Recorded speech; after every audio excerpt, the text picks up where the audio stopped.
All right, time for some more bunkers and badasses. This time to talk about the cost of doing badass moves.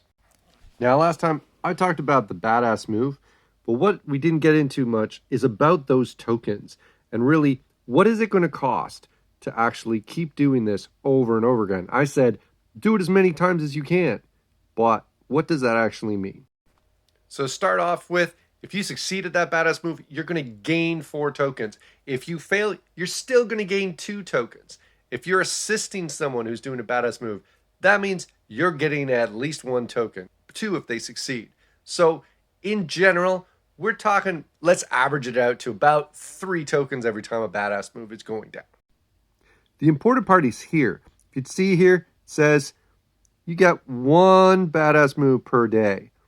But you can spend tokens and do 1 additional token cumulatively. 1 extra move costs 1, next costs 2, yada, yada, yada. So realistically, that means there's a point in time where it's no longer valuable to keep doing badass moves.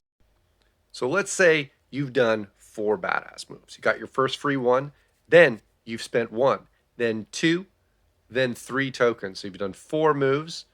Total that up, you've spent 6 tokens. Now, if you're averaging out and you're getting about 3 each, you've gained 12 tokens, spent 6. Seems like a good deal. Now, the other part here is you can spend them on non-combat checks, but you can also just spend them to add to any roll.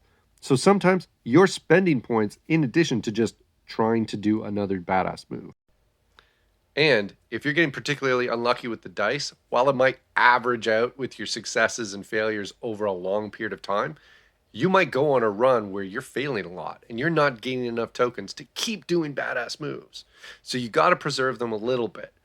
But pick the right moments where you could spend a bunch of tokens, try to add a bunch of +1s where you need to, get that extra badass move when you need it, and really close off on an enemy. Also, just ignore all of this because maybe you just want your players to do cool stuff when they want to and try to be badasses.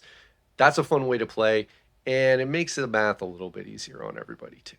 Something I want to learn next is mayhem points, and what is the BM gonna do with all these mayhem points from our unsuccessful badass moves?